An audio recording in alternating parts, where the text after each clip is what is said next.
Boa tarde, sou acadêmica do curso de licenciatura em música. Meu nome é Dinair Retamiro Brito Alves e eu estou aqui para falar para vocês um pouquinho sobre a música nas escolas. Eu estou no meu sexto período, último período já fiz 3 estágios, né? E é muito bom poder trazer para nossa realidade a música. Então eu quero comentar com vocês algumas coisas que um grande especialista colocou no Brasil e desde então vem se despertando para a música nas escolas. Então eu vou comentar com vocês sobre Cage, o que ele fala sobre o ensino da música nas escolas. Em 2008, ele ficou conhecido, o trabalho dele, a forma como ele se apresentava, o ponto de vista dele ficou conhecido porque o presidente em exercício sancionou uma lei que se torna obrigatório o ensino de música, o ensino da música na educação básica. Por enquanto, para uma atmosfera de indefinição. Se vai ser uma disciplina específica, se vai ser integrado ao curso de artes, ao currículo de artes, ou não se sabe ainda como vai ser, se vai ter componentes práticos. Então, existem muitas dúvidas a respeito dessa lei sancionada. E qual seria a formação adequada do professor, né, para estar exercendo aí essa função de professor de música na escola. Então é onde que a gente vai refletir sobre qual a formação adequada e vamos refletir sobre a obra do inglês Cage, professor emérito do Instituto de Educação da Universidade de Londres e formado pela Royal Academy de Música, o mais aclamado conservatório musical da Grã-Bretanha. Ele criou teorias sobre o desenvolvimento musical de crianças e adolescentes e investigou diferentes maneiras de ensinar o conteúdo. Abre aspas. Os interesses musicais dos alunos são muito variados. Alguns gostam de ouvir, outros querem compor ou ainda cantar e tocar. O professor precisa dominar um leque de atividades para atender essas demandas. Fecha aspas. Cage defende que isso é possível, muito possível. Ele veio ao Brasil 15 vezes já, e uma das vezes que ele veio ao Brasil foi a convite da Associação Amigos do Projeto Guri, em São Paulo. Um trabalho excelentíssimo. Se vocês tiverem a oportunidade, dá uma pesquisadinha que é riquíssimo. O conteúdo deles, a metodologia deles é incrível. Então, quando o Cage veio para visitar esse projeto, ele, estão no caminho certo. É isso que ele quis dizer com as várias vezes que ele veio ao Brasil, em especial no Projeto Guri. Tá, agora a gente vai entrar na linha de pensamento. Em linhas gerais, o que é preciso para ensinar música? O essencial é respeitar o estágio em que cada aluno se encontra. Tendo isso em mente, é preciso seguir 3 princípios. Primeiro, se preocupar com a capacidade da criança de entender o que é o propósito. Depois, observar o que ele traz na sua realidade, as coisas como também pode contribuir. Por fim, tornar o ensino fluente como se fosse conversa entre estudante e professor. Isso faz muito mais demonstrando os sons do que o uso de notações musicais. Vou exemplificar. Por exemplo, se chegar numa sala de aula, né, e você for fazer um samba com o aluno, né, pedir para eles ali fazer um batuquinho, ensinar eles algumas percussão na carteira mesmo ou com as palmas e pedir para eles identificar qual que seria o ritmo, né, que aí tem a possibilidade de fazer um jazz, de fazer um samba, de fazer um rock, tudo ali na percussão. Então, é conhecer a linhagem de conhecimento de cada aluno, identificar qual é o nível de aprendizagem do aluno, porque a partir do momento que você dá aula para um grupo, mas o grupo em si tem as suas especificações. Então tem alunos que vai ter aptidão para instrumentos, tem outros que vai ser para voz, para cantos, né? E isso precisa ser trabalhado, porque quando a gente parte para a área da música, a gente está falando de muitas pessoas, né? Uma sala de aula hoje contém em média de 35 alunos. Desses 35, eu acredito que 20 vão querer tocar alguma coisa. E os outros 15 vão querer cantar, né? Outros vão querer ser que vão estar organizando. Então, é saber como lidar num todo em sala de aula. Essa era o essencial, você conhecer o nível de conhecimento do seu aluno para você desenvolver um trabalho cotidiano com o aluno. Outro tópico, como um aluno aprende música? Para Kate, procurei responder essa questão por meio de uma pesquisa com estudantes de música inglesa com idade entre 3 e 14 anos. Aprendi que o desenvolvimento musical de cada indivíduo dá-se numa sequência, dependendo da oportunidade de interação com os elementos da música, do ambiente musical que o cerca e de sua educação. Com base nessas variações, posso lhe dizer que o aprendizado musical guarda relação com a faixa etária. Cada um corresponderia a um estágio de desenvolvimento.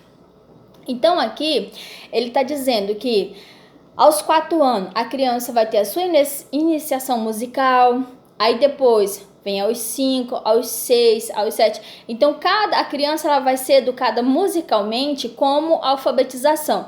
Do mesmo jeito que uma criança começa a ser alfabetizada hoje com 4 anos de idade, seria musicalmente também, seria os processozinhos, né? Para quando chegar ali com 10 anos, uma criança já está espetacularmente tocando, já tem domínio de partitura.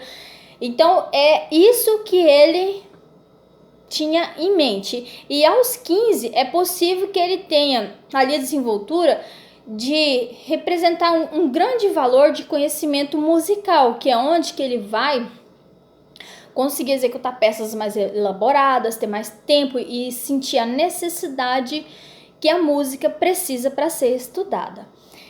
E os aspectos que precisamos considerar no ensino da música, segundo o ponto de vista dele, é fundamental que os conteúdos sejam trabalhados de maneiras integradas. Nos anos 1970, resumi essa ideia na expressão inglesa, CLAPS. Além de uma sigla do sentido dessa palavra em português, é grega, propondo 3 atividades principais na música, que são compor, que é a letra C, ouvir, audition, né, audição, e tocar, que são as performances. Então, essas 3 atividades que formam o CAPES devem ser entremeadas pelo estudo da história da música, pela aquisição de habilidades.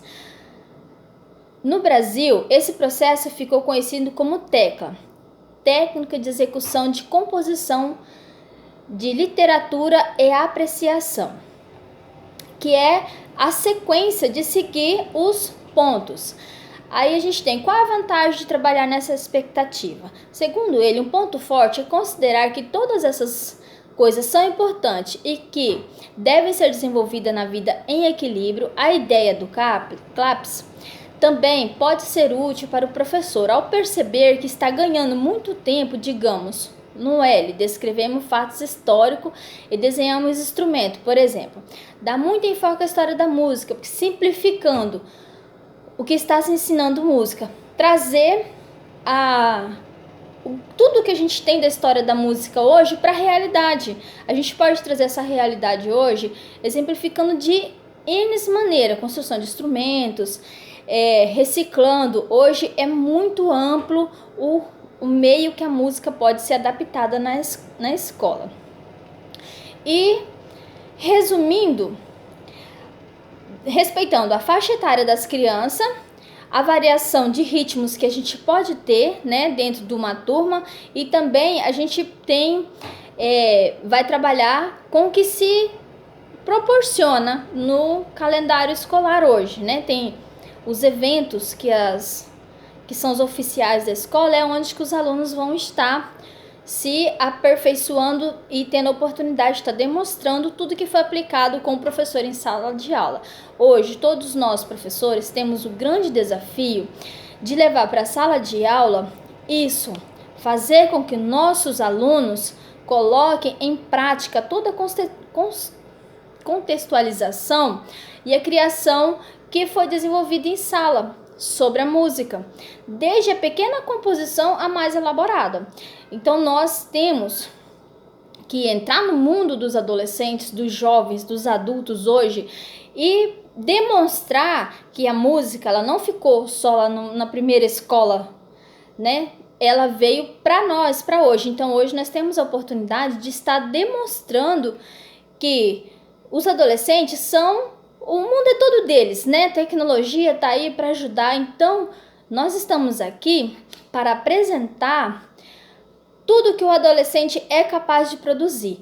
E segundo Kate, ele acreditava que é uma boa iniciativa porque oferece a diferentes classes sociais oportunidades iguais de aprender, porque a música ela é língua universal. Mesma coisa que toca aqui, toca nos Estados Unidos, toca na França, toca em Portugal. Então a música ela é uma língua universal. Então a partir do momento que uma criança da periferia do Brasil aprende, a gente tem N crianças que foram para fora do país já, ela vai chegar lá, vai ter sequência do que ela já começou a aprender aqui.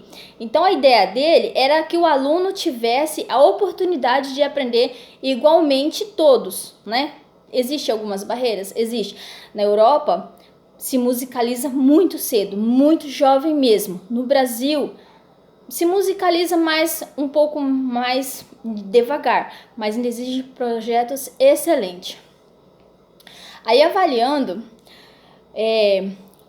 que no Brasil os professores vão atender essas demandas criadas pela nova lei, são os professores que estejam profissionais formados em música, acadêmicos, licenciados, né, que tenham domínio de instrumento, que tenham domínio da harmonia, que saiba o que está ensinando para as crianças, para que já venham aprender do jeito correto. Aí muitos professores de artes, disciplina de artes, englobam o ensino da música.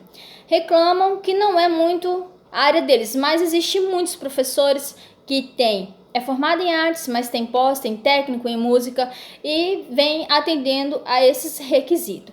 Segundo Kate, eu entendo que muitas vezes o ensino se torna tão penoso que fica fácil esquecer o valor da música. Eu diria que cada professor também atua para recuperar esse entusiasmo. Independentemente de um reconhecimento existir ou não, uma das maneiras é experimentar a música por si mesmo. Fiz um trabalho para uma organização do Reino Unido que avaliaria a qualidade de seus professores de música. Eu dei vários cursos para esses docentes. Um dia um deles me disse: eu estava desmotivado e suas aulas me despertaram. Eu voltei a tocar piano.